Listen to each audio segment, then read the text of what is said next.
The GATE and ESE civil engineering exam may be tough, the syllabus may be vast, but with the right guidance, strategies, in-depth topic-wise analysis, and structured course material, you can crack it. Crack civil engineering for GATE and ESE with Unacademy's dream team of top educators. Get started.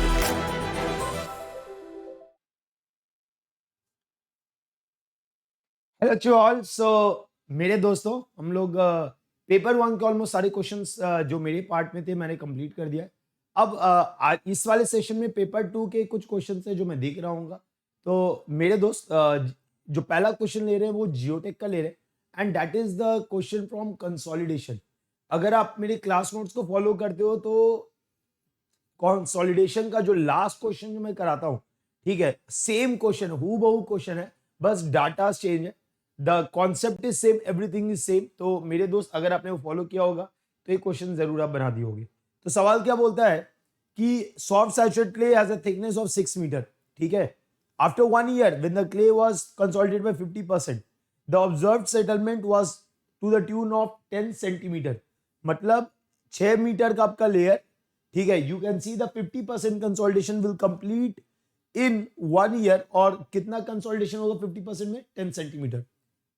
For an identical clay and the loading condition, what will be the magnitude of the settlement at the end of the 1 year and 5 year if the thickness of the clay layer is was 25 metre. तो मेरे दोस्त सबसे पहले solution part में enter कर रहे हैं। We are entering the solution part. तो the first point that we need to know is कि आइडेंटिकल क्ले लेयर है। आइडेंटिकल क्ले लेयर मतलब CV will be same, right. Identical clay layer मतलब CV will be same. And क्योंकि आपका loading condition same है तो loading condition same होने के कारण हम क्या लिखते हैं? Due to same loading condition, due to similar loading condition, due to similar loading condition and soil, हम क्या लिखते हैं? हमने एक पॉइंट लिखा था कि delta H by capital H for the first part is equal to delta H by H for the second one. तो मेरे दोस्त यहां पे आपको ये जो डेल्टा एच है, this delta H is the final settlement. ये जो डेल्टा एच हम लिख रहे हैं, ये डेल्टा एच कौन सा है? This is the final settlement. तो फाइनल सेटलमेंट कितना होगा? सो फॉर सॉइल वन, अगर आप सॉइल वन के लिए बात करोगे तो डेल्टा एच क्या हो जाएगा? Delta H will be, yes, आपको 50% के 10 सेंटीमीटर दिया ना, तो डेल्टा एच क्या हो जाएगा? 2 टाइम्स 10 सेंटीमीटर। ये बात समझ में आया कि नहीं? तो 2 times of 10 centimetre that is 20 centimetre. Is this point clear? So that is your delta H1। अब मेरे दोस्त आपको यहां से क्या मिल गया? अल्टीमेट सेटलमेंट मिल गया। किसका? You got the ultimate settlement of the soil 2। So delta H आपको पता है कितना? 20 सेंटीमीटर। सो यूनिट्स को भी एज इट इज रहने देते हैं। एच आपका दिया हुआ है 6 मीटर, ठीक है। इधर आपको डेल्टा H2 है और H आपको इधर दिया हुआ है कितना?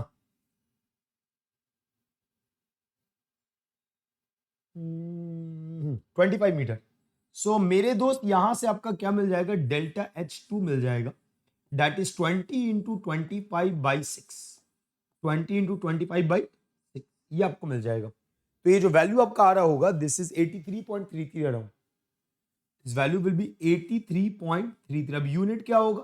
जो यूनिट आपका डेल्टा एच का था वही यूनिट होगा, तो सेंटीमीटर में होगा। Your delta H2 will be 83.33 centimetre. So this is the ultimate settlement, this is the ultimate settlement of the second soil layer. जो आपका 25 मीटर का सॉइल है उसका आपने अल्टीमेट सेटलमेंट बता दिया, ठीक है बात। तो ये आपका पहला पार्ट था।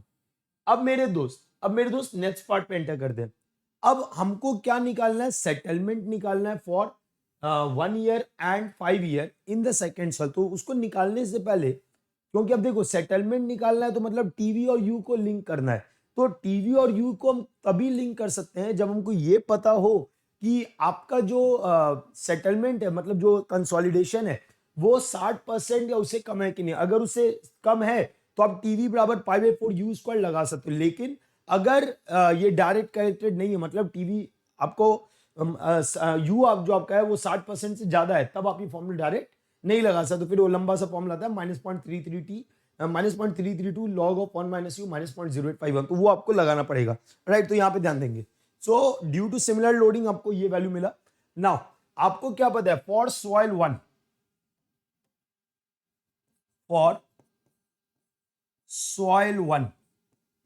अगर आप सॉइल 1 की बात करते हो मेरे दोस्त, तो सॉइल 1 में इन द सॉइल 1 TB50 के बारे में आपको पता है क्या? हाँ भाई, TB50, क्योंकि 50% कंसोलिडेशन में 1 ईयर लग रहा है, तो TB50 is equal to CV into T50 divided by D square. अब जब आप इसको सब्स्टिट्यूट करोगे तो क्या लिखोगे, CV into TB50 is 1 year, अभी यूनिट में ही रहने दो, और D आपको कितना दिया हुआ है, D आपको दिया हुआ है 6, तो 6 का स्क्वायर। अब ये नहीं बोला है सिंगल ड्रेनेज डबल ड्रेनेज, तो जो पहले के लिए मानेंगे वही दूसरे के लिए भी मान लेंगे। सो इस फॉर सॉइल 1। अगर हम बात करते हैं सॉइल 2, फॉर सॉइल 2, तो सॉइल 2 में हम पहले चेक कर लेते हैं कि TB50 के लिए कितना लगेगा। अगर ये वैल्यू मेरा 5 साल से ज्यादा हो गया तो फिर तो कोई प्रॉब्लम ही नहीं होगा। तो TB50 equal to CV into T divided by 25 का स्क्वायर। नाउ तो you have the first equation, you have the second equation. मेरे दोस्त फ्रॉम 1 एंड 2 क्या लिख लोगे आप? From 1 and 2 what you can write, 1 divided by 6 का square is equal to T divided by 25 का स्क्वायर। साफ दिख रहा है कि ये जो वैल्यू है 25/6 मतलब करीबन 4, मतलब 16 से ऊपर आ रहा होगा। कितना आ रहा है वैल्यू? 17.36 ईयर। मतलब time required for 50% consolidation is 17.36 year. मतलब साफ है कि भाई मेरे, अब आपका जो कंसोलिडेशन होगा 1 ईयर और 5 ईयर में वो 50% से कम होगा। ये बात मैंने सेट कर लिया, राइट। तो ऑब्वियस सी बात है, अब हम यहाँ पे TV बराबर π/4 U स्क्वायर वाला फॉर्मूला लगा सकते हैं। ये बात क्लियर हो गया? Is this point clear to all? Okay, very good. So time required for 50% consolidation in the 25 metre layer, वो हमने निकाल लिया 17.36 ईयर। अब अगला पॉइंट देखोगे मेरे दोस्त, जो नेक्स्ट पॉइंट ये होता है कि अब सॉइल 2 की बात होगी। फॉर सॉइल 2 समझोगे बात को ध्यान से। आपने TB50 का वैल्यू आपको पता होता है। TB50 का वैल्यू क्या लिखते हो? What is the value of TB50? TB50 is nothing but π/4 into U square लिख देते हो, है ना। तो U कितना हो गया? 0.5, सो π/4 into 0.5 का होल स्क्वायर, सो ये वैल्यू आपका था 0.196। ठीक है, क्लियर है बात। अब मेरे दोस्त आप जब बात कर रहे हो फॉर 1 ईयर या फॉर एनी अदर पॉइंट, तो आप समझोगे आपने फॉर्मूला क्या लिखा, TV is directly proportional to CV into T/D square, ये लिखोगे। मतलब साहब आप क्योंकि सेम सवाल के लिए बात कर रहे हैं तो CV और D तो कांस्टेंट रहेगा, तो हम बोल सकते हैं, मतलब ये तो इक्वल टू यहां डालो, TV इज इक्वल टू, मतलब यहां बोल सकते हैं कि TV is directly proportional to what, time. बोल सकते हैं कि नहीं? Because for the same soil CV and D is same, तो वो नहीं बदलेगा। आपको जो बदलेगा क्या बदलेगा? टाइम बदलेगा, करस्पॉन्डिंग TV बदलेगा। तो मेरे दोस्त यहां से आपको पता है TB50 is directly proportional to how much? आपने TB50 टाइम निकाला हुआ है, टाइम निकाला है कितना? 17.36, राइट। और आपका TV for any other time, मतलब जिसमें आपका मानो 1 ईयर के लिए बात हो रहा है, तो TB1 लिख देते हैं, इज डायरेक्टली प्रोपोर्शनल टू, यहां पे T1 लिख दे रहे हैं। तो मेरे दोस्त ये T1 आपका कितना है? This T1 is 1 year. तो यहां से हम क्या लिख सकते हैं? TB1 divided by TB50 is equal to 1 divided by 17.36। तो यहां से TB1 आपका लिखा जाएगा, that is TB50 divided by 17.36। तो ये वैल्यू आपका आ जाएगा 0.196 डिवाइडेड बाई 17.36। क्लियर है बात? तो ये हो गया आपका TB1, this is your TB1। Now my dear friend, you got the value of TB1। आपको TB1 का वैल्यू आ चुका है। नाउ TB1 को हम क्या लिख सकते हैं? TB1 को क्या लिख सकते हैं? अभी इसको हम सॉल्व नहीं कर रहे हैं। TB1 को हम क्या लिख सकते हैं? I can write TB1 is nothing but π/4 into U square, लिख सकते हैं क्या? अब TB1 आपका वैल्यू है 0.196 डिवाइडेड बाई 17.36। अब ये इक्वल टू है पाई बाई 4 इंटू यू स्क्वायर, यहां से आपका वैल्यू आ जाएगा किसका, u1 rather than u that u1, so u1 यहां से आ जाएगा, u1 कितना आ रहा है, u1 कितना आ रहा है आपका, what is the value of u1, what is the value of u1, u1 कितना आएगा आपका, u1 विल बी 0.1194, 0.1194 आपका फ्रैक्शन में है 0.1194। नाउ आपको पता चल गया कि भाई आपका डिग्री ऑफ कंसोलिडेशन इज 0.1194 मतलब 11.94%, राइट। सो आपको पता है कि u1 बराबर क्या लिख सकते हो, delta S1 divided by total deformation को हम क्या लिखे, या टोटल को हम क्या लिखे थे, डेल्टा H2 लिखे थे, राइट। अब क्योंकि फ्रैक्शन में, तो फ्रैक्शन में देखो 0.1194, this is equal to delta S1 upon delta H2, delta H2 कितना आया था आपका, what was the value of delta H2 you obtain, that was 83.33 metre centimetre, 83.33 centimetre. तो यहां से आपका डेल्टा S1 आ जाएगा, कितना आ रहा है, you got the delta S1 value S, you got the delta S1 value as 9.951 mm, 9.951 mm, ये आपका वैल्यू हो गया डेल्टा S1 का, this is the value of delta S1, clear है बात, ये हो गया आपका वैल्यू कौन सा, डेल्टा S1 का। सो डेल्टा S1 आपको मिल चुका है। नाउ आपको एक सेटलमेंट पता है, ठीक है, आप अब याद करो, कुछ याद करते हैं मेरे दोस्त, u बराबर आपने क्या लिखा, TV is equal to CV into T by D square, ठीक है। टीवी को आपने क्या लिखा, pi by 4 into U square, U को हम क्या लिख सकते हैं, delta S by delta H का होल स्क्वायर, ये लिख सकते हैं हम। अब मेरे दोस्त for the same soil same loading condition, आपका CVD constant, delta H constant, तो क्या हम बोल सकते हैं कि T is directly proportional to delta S का होल स्क्वायर, मतलब जो डेल्टा S होगा क्या हम बोल सकते हैं directly proportional to root T. अब यहां पे मत बोलना डिपेंडेंट इंडिपेंडेंट, ऐसी बातें मत करना, यहां पे बस रिलेशन निकाल रहे हैं, ठीक है। तो हम यहां पे क्या लिख सकते हैं, delta S1 by delta S2 is equal to root over T1 by T2, सही बात है क्या। तो आपको मेरे दोस्त 1 ईयर पे सेटलमेंट पता है, आपको 5th ईयर पे पूछ रहा है, तो 1 ईयर पे आपका है 9.951 divided by delta S2, this is equal to root over, ये वैल्यू आपका हो गया 1 और इधर हो गया आपका 5, ऑब्वियस सी बात है ये वैल्यू आपका 18 से ऊपर ही आएगा, तो वैल्यू इज 22.251 mm, बस यही होगा। ये आपको चेक योर नोट्स, ये क्वेश्चन ऑलरेडी मैंने क्लास में कराया हुआ है, चेक योर नोट्स, ऑलरेडी ये क्वेश्चन क्लास में कराया हुआ है, already we have solve this question in the class, right. तो ESE में पूछ लिया आपसे, अच्छा सवाल था, इजी सवाल था, बस आपको एक बार ध्यान देना था, कुछ है नहीं इसमें, क्लियर है। तो ये आपका एक पहला क्वेश्चन था जो जियोटेक से मैंने कवर किया।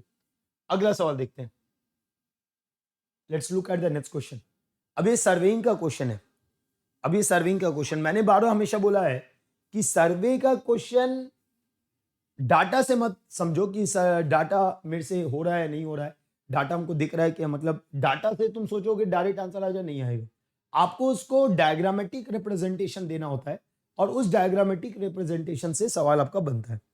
तो सवाल देखते हैं, 2 sets of tacheometric reading, 2 set है, but taken from a instrument station A का बेंचमार्क पॉइंट गिवन है to the staff station B as so, ठीक है। एक इंस्ट्रूमेंट स्टेशन गिवन है, इंस्ट्रूमेंट दिया हुआ है आपका P और Q इंस्ट्रूमेंट जो है, और उसका आपको multiplicative constant, additive constant, height of instrument दिया हुआ है, और स्टाफ के बारे में बताया कि स्टाफ आपने वर्टिकल रखा है, नॉर्मल रखा है, ठीक है भाई, कोई बात नहीं। अब इंस्ट्रूमेंट P और Q पे है, ठीक है, तो आपका इंस्ट्रूमेंट स्टेशन दिया है, स्टाफ, ये सारी वैल्यू आपको दी हुई है। तो एक एक करके शुरू करते हैं, पहले समझते हैं इंस्ट्रूमेंट स्टेशन ए और इंस्ट्रूमेंट P, इसका मतलब क्या है। देखो मेरे दोस्त, फॉर A एंड P आपको इंक्लिनेशन एंगल देखना है, you need to look at the inclination angle, right. तो मेरे दोस्त आपको एक इंस्ट्रूमेंट के बारे में बोला, इंस्ट्रूमेंट कौन सा बोला, इंस्ट्रूमेंट बोला आपसे इंस्ट्रूमेंट बोला आपसे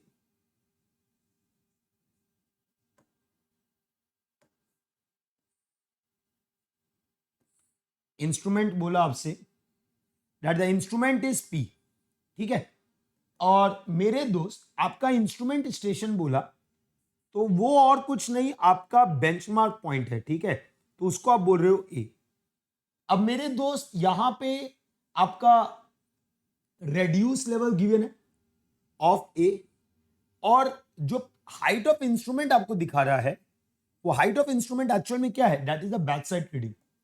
the height of instrument is nothing but your back side reading, वो और कुछ नहीं आपका क्या है, बैक साइड रीडिंग है, that's your back side reading.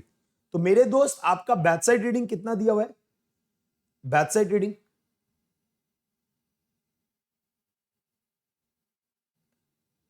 That is 1.35 metre. आपका आरएल ऑफ ए गिवन है कितना, 100.5 मीटर, 100.5 मीटर, 100.5 मीटर। अब मेरे दोस्त आपको फार पे जो बी पॉइंट है वो कैसा दिया हुआ है, वर्टिकल, वर्टिकल दिया हुआ है, वर्टिकल मतलब perpendicular to the ground, this the B point. और what you are doing, you are projecting on this, आप क्या कर रहे हो, इस पे प्रोजेक्ट कर रहे हो, ठीक है ना। तो ऑब्वियस सी बात है, टैक्योमीटर है तो मेरे 3 रीडिंग आएंगे, टैक्योमीटर है so I will be obtaining 3 readings, है ना, सही बात है। टैक्योमीटर है तो हमारे पास 3 रीडिंग्स आएंगे। सो ये एंगल आपको दिया हुआ है 8 degree 8 degree 12 minute, this is given as 8 degree 12 minute, ये आपको 8 डिग्री 12 मिनट दिया हुआ है। अब मेरे दोस्त आपको सवाल क्या बोल रहा है, आपको आर एल ऑफ बी बताना है and distance between A and B बताना है। सो पी और ए ऑलमोस्ट मतलब वो एकदम पास में ही है, तो उसको दूरी नहीं है, वो नेग्लिजिबल डिस्टेंस है compare to the other one. So ये आपको डी बताना है और आपको आर एल ऑफ बी बताना है। तो ये तो हम क्लास में किए हुए हैं, ये सवाल तो हमने क्लास में किया हुआ है क्या, एकदम किया हुआ है। आपको ऑर्डिनेट्स दिया हुआ है, you have been given with the staff reading 0.905, 1.305, 0.905, 1.305 and 1.555, ये आपको गिवन है, देखो यहाँ पे 0.905, 1.305, 1.555, ये आपको गिवन है, ठीक है ना। So this is given to you. आपको सबसे पहले बोल रहा है डिस्टेंस निकालो और आरएल बताओ। तो मेरे दोस्त एक एजम्पशन लेना पड़ेगा। एजम्पशन क्या लेना पड़ेगा, लेट अस से ये जो हाइट है from the horizontal, this is B, यही करते थे। तो ये जो इंटरसेप्ट आपको मिल रहा है, ये इंटरसेप्ट कितना हुआ मेरे दोस्त, this intercept is 550.65, this intercept is 0.65। ये जो इंटरसेप्ट मिल रहा है एस का, ये आपका एस आपका कितना है, दिस इज 0.65। तो मेरे दोस्तों आपको डिस्टेंस निकालना है। तो डिस्टेंस निकालने के लिए सबसे पहला काम है क्या निकालना है, length of line of site, length of line of site. So length of line of sight तो हमने क्या जानते हैं कि अगर आप एल बात कर रहे हो, अगर आप लेंथ एल बात कर रहे हो, so L will be equal to what, K into S cos theta. क्यों कॉस थीटा, क्योंकि आपका ये एंगल 90 नहीं था, तो आपको पहले इसको s/2 देख के आपको करना था, इसके के S cos theta plus C. तो अब ये क्या हो गया, k टाइम्स k आपको गिवन है, s आपको गिवन है, कॉस थीटा आपको गिवन है, तो you need to substitute all the values. तो k वैल्यू आपको कितना गिवन है, what is the value of k, k is your 95, k is your 95, s 0.65 into cos of 8 degree 12 minute plus constant, constant आपका कितना है, constant is 0.25, constant is 0.25। आपका L का value मिल जाएगा, you will get the value of L, you will get the value of L, आपको L का value मिल जाएगा, that is 61.368 metre, 368 metre. तो ये आपको L का वैल्यू मिल गया। Now once you get the value of L, आप क्या निकाल सकते हो, D निकाल सकते हो। तो सबसे पहला पार्ट जो बोला है, distance between A and B, so that is similar to distance between P and B. So distance between A and B क्या हो जाएगा आपका, D is equal to what, L cos theta, L cos theta। तो L आपका 61.368 into cos of 8 degree 12 minute, कितना आ गया बेटा 60.4706, 60.4706 metre. तो ये आ गया आपका डिस्टेंस। ये पहला पार्ट है, ये आंसर है। तो आपको क्या करना है, इसको बॉक्स में डाल दो, यहां पे आंसर लिख दो, ठीक है, ताकि आपको जो करेक्शन चेक कर रहे हैं उनको प्रॉब्लम नहीं हो। तो आपने डी निकाल दिया। Now once you get the D, अब आपको क्या निकालना है, वी निकालना है। वी क्या है, वी क्या है, now V is equal to, V is nothing but L sine theta, V is nothing but L sine theta, that is 61.368 into sine of 8 degree 12 minute. कितना हो गया ये कितना हो गया, दिस इज योर 8.7528, 8.7528 मीटर। तो ये हो गया आपका v। Now you got the value of v। Now अब आपको RL ऑफ b बताना है। ये सब क्लास में कराया हुआ है, RL ऑफ b। तो RL ऑफ b क्या हो जाएगा, RL at a plus height of instrument बोलो या बैक साइड बोलो, plus v minus S2। S2 मतलब जो सेंटर रीडिंग है, this is your S2। Mark कर दोगे तो बढ़िया है, एग्जामिनर को सोचना नहीं पड़ेगा कि किसको बोला है, S2। तो यहां पे RL एट ए आपका कितना 100.5, सो 100.5 प्लस बैक साइड आपका कितना हुआ 1.35 प्लस V आपका कितना हुआ, दैट इज 8.7528 और S2 आपका हो गया माइनस 1.305। अब सॉल्व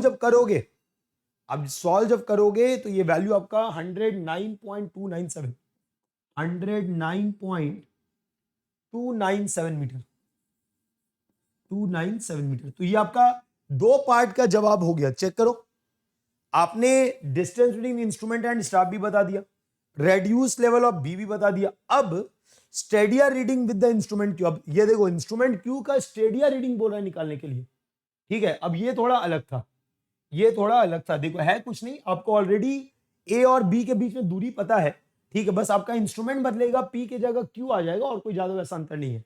तो देखो यहाँ पे, तो आपके ए एंड पी के लिए तो हो गया। देखो फॉर ए एंड क्यू, सो सबसे पहले ग्राउंड लेवल दिखा दो। सो ए पॉइंट और बी पॉइंट दोनों के बीच में दूरी तुम जानते हो, ठीक है। आपका जो स्टाफ मतलब जो इंस्ट्रूमेंट आएगा वो एक क्लोज है, इस कारण से उसमें कोई ज्यादा डिस्टेंस नहीं है। तो जो अभी आप निकाले थे वो ए से ही दूरी है, ठीक है ना, ये बात ध्यान रखना। सो मेरे दोस्त, नाउ आपका यहां पे इंस्ट्रूमेंट है, दिस इज योर इंस्ट्रूमेंट,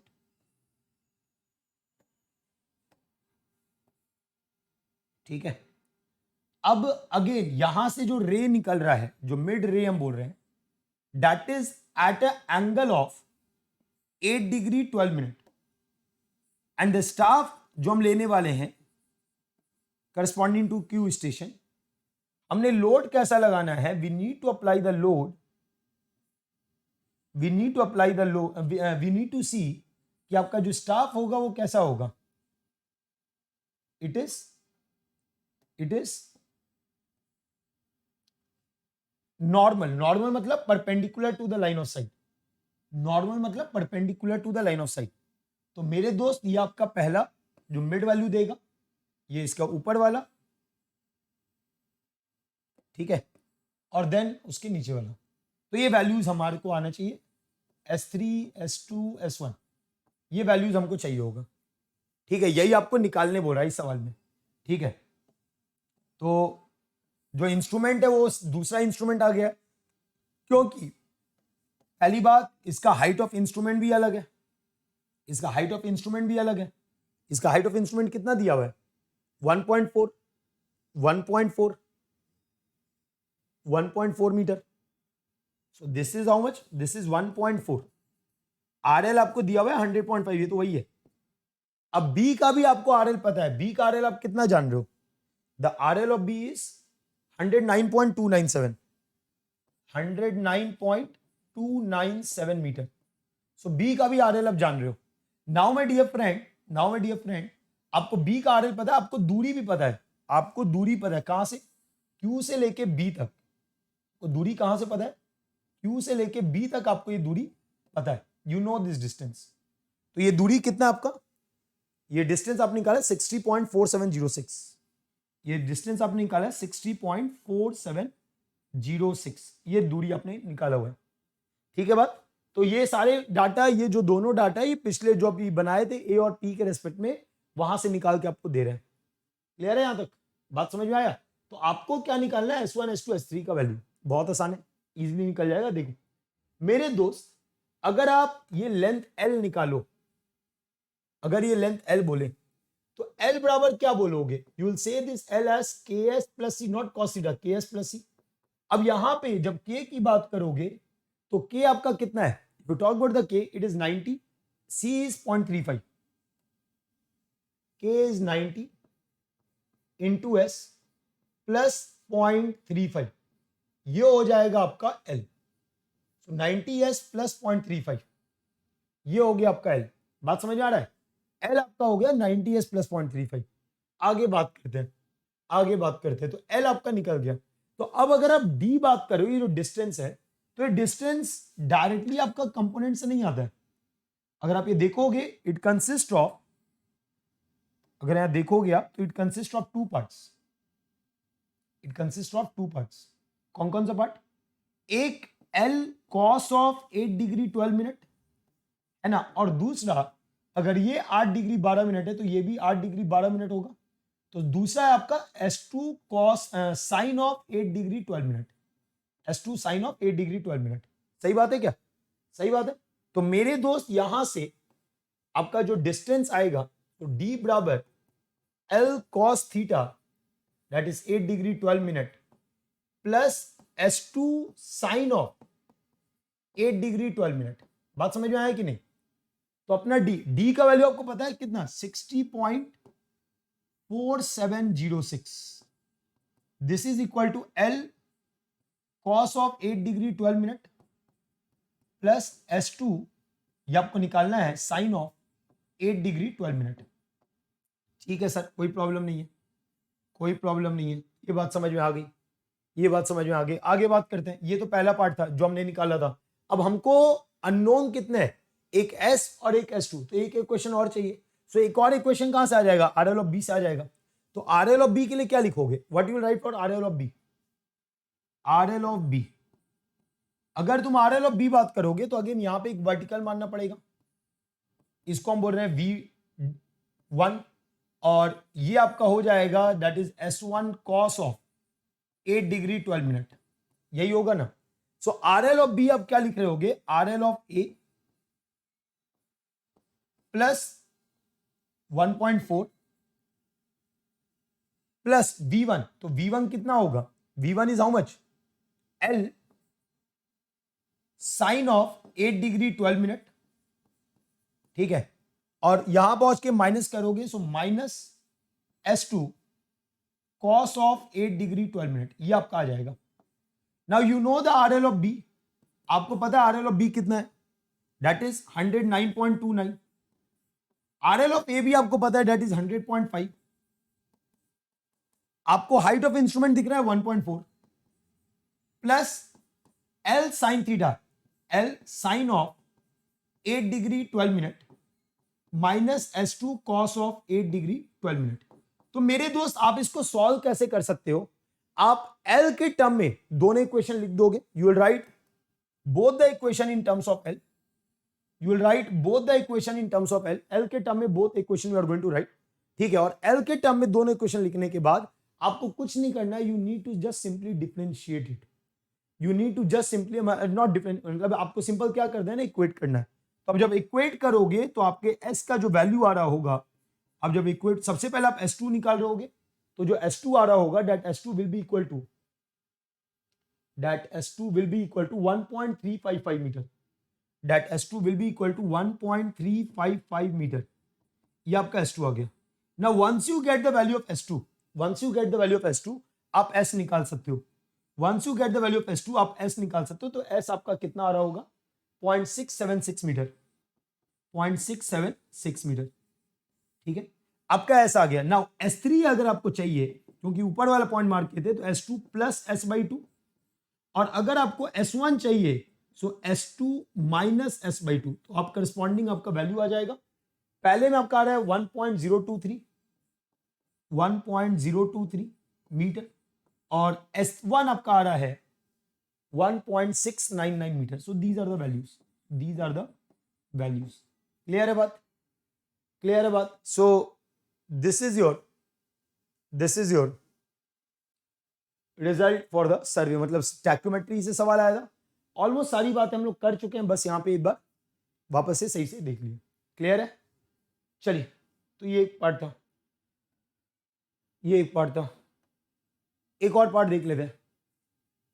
देख लेते हैं, चलिए। क्या बोल रहा है? एक होमोजीनियस एनिसोट्रॉपिक एम्बैंकमेंट डैम है, सेक्शन गिवन है, coefficient of permittivity in H and Z dash respectively are 5 × 10⁻⁸, 2 × 10⁻⁸, okay. मतलब ये एनिसोट्रॉपिक मीडियम दिया हुआ है, ठीक है। And construct the flow net बनाने के लिए आपको ऑलरेडी बताया कि आप क्या करते हो, प्रोजेक्शन लेते हो, ये एल है, ये 0.3 एल, आप क्या करते हो, डायग्राम बनाते हो और उसके बाद आप पूरा एनालिसिस कर दो। तो वो पार्ट आप ऑलरेडी जानते हो, उसमें कोई प्रॉब्लम नहीं होना चाहिए, राइट? उसमें कोई प्रॉब्लम आपको नहीं होना चाहिए, वो आप बना लोगे। Construct the flow net and quantity of seepage. Quantity of seepage हम यहाँ पे भी निकाल के आपको दिखा सकते हैं, देखो, क्योंकि बाकी तो आपका प्रॉपर वो जो आपको एनालिसिस बताए थे कि 0.3 एल से लो, 0.3 एल के बाद यहाँ पे ये दूरी आपका क्या होगा, फोकस होगा, फिर आर्क खींचोगे, डायरेक्ट्रिक्स बनाओगे एंड सो ऑन। तो सारा चीज आप करना है आपको। जो एक पार्ट है जो हम कर सकते हैं, that is quantity of seepage. तो हमने फॉर्मूला पढ़ा था Q बराबर KS, और S बराबर हमने पढ़ा था √H² plus D² minus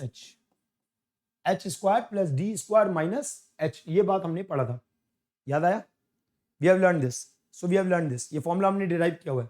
so S बराबर √H² plus D² minus H, जहां पे आपका H कहां से ले रहे हैं वो भी बता रहे हैं। देखो यहाँ पे इसने आप यहां पे आपने प्रोजेक्शन लिया, ये जो दूरी है ये आपका कितना हो जाएगा, this is L।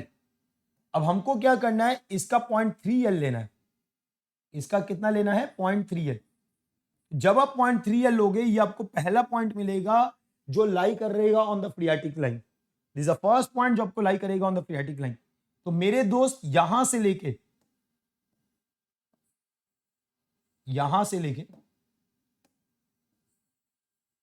Till this point, ये आपका क्या हो जाएगा, दिस इज H, ये हो जाएगा आपका H, राइट। और ये जो 18 मीटर ये आपका क्या हो गया, this is D, this is your D, ये हो गया आपका D। नाउ क्लियर है बात, ये पॉइंट समझ में आया?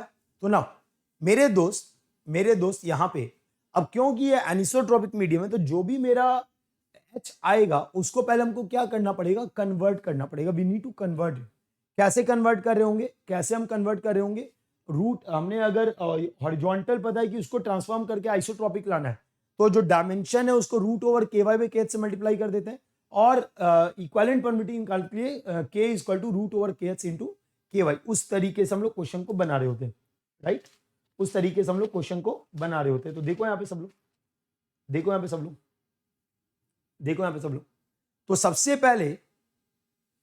पहले यहां पे क्या निकाल लेते हैं, सबसे पहले हम यहां पे क्या निकाल देते हैं, let us find here that H। तो H अगर आप निकालने जाते हो, सबसे पहले आप H निकालने जाते हो, तो H कैसे निकलेगा, एक एक करके यहां से शुरू करना है। सो 18, ये 2.5, सो 18 × 2.5, ठीक है, ये इतना वैल्यू। अब इसका क्या करना है, 0.3, इसका क्या करना है, 0.3, 18 × 2.5, इसका करना है 0.3। अभी टोटल 20 है, तो 2 मीटर भी बचा हुआ है यहाँ पे, तो 2 × 2.5, 2 × 2.5, ठीक है, प्लस 15, प्लस यहां पे क्या करेंगे, what we need to do, इसका भी कंपोनेंट लेंगे 20 × 2.5, 20 × 2.5, ठीक है।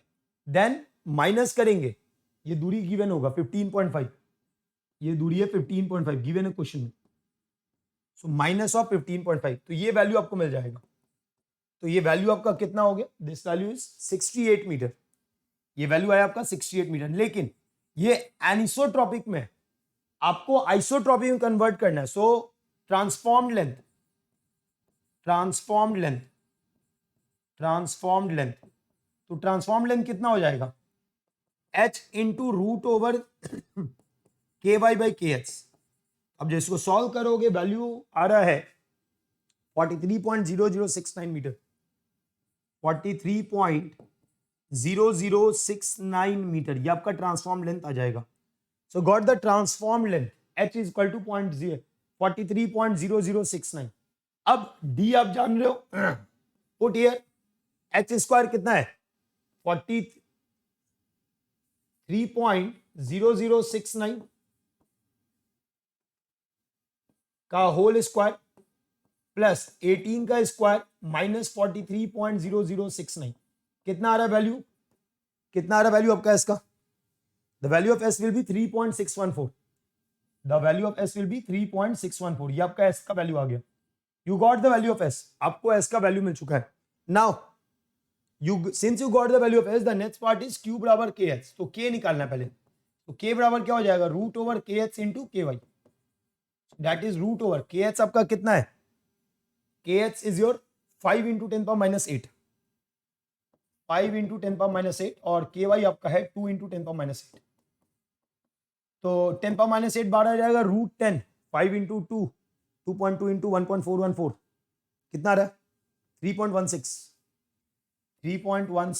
Into 10 to the power minus 8 meter per second. So you got the value of k also. Now you need to find the seepage discharge, so that is what k times s, so 3.16 into 10 to the power minus 8, और s आपका आ गया था कितना, that is 3.614, कितना आ रही है, कितना आ रही है 1.427 into 10 to the power minus 7, unit क्या होगा, यूनिट क्या होगा, मीटर क्यूब पर सेकेंड पर मीटर, मीटर क्यूब पर सेकेंड पर मीटर। तो ये आपका हो गया सी पेज वाला क्वेश्चन, ठीक है। तो इसी तरीके से कोई भी क्वेश्चन हो, देखो क्लास नोट से बाहर कुछ नहीं होता मेरे दोस्त, ये बात याद रखना। और जो भी बच्चा ESE पे या प्लस पे आना चाहते हो और अच्छे तरीके से प्रिपेयर करना चाहते हो, best of the content, you have a option of combat. तो आपका जो अगला कॉम्बैट वो 28 हुआ, that is a mega combat, जहां पे आप स्कॉलरशिप साथ साथ एक्साइटिंग प्राइजेस भी जीत सकते हो, like iPad, you have the JBL headphones, then you have speakers, the Fitbit, so you have so many options for your right। The next अगर हम बात करते हैं तो मेरे दोस्त आपका जो नया बैच है वो 24 तारीख से शुरू हो रहा है, ठीक है, that is starting from 24, मतलब वो शुरू हो गया है, right. So you can join it. And मेरे दोस्त आपका अगर हम ऑफर की बात करें तो अगर आप 23 को टारगेट करो, गेट ESE 23 आपको 12 मंथ के साथ 3 मंथ एक्स्ट्रा भी मिल रहा है। So you can join it using the code BHAAT10। And मेरे दोस्त these are the prices for the 12 month, 18 month, 24 month. So correspondingly आप ज्वाइन कर सकते हो, ठीक है। तो मिलते हैं हम लोग। आई होप कि आपको एनालिसिस मजा आया हो, और मैं उम्मीद करूंगा कि आपने जो क्लास में पढ़ा था वो आपको काम आया होगा, राइट, क्योंकि most of the questions were from the class itself. So I hope you have done well. तो मिलते हैं हम लोग for the next session on the YouTube. Till then bye bye.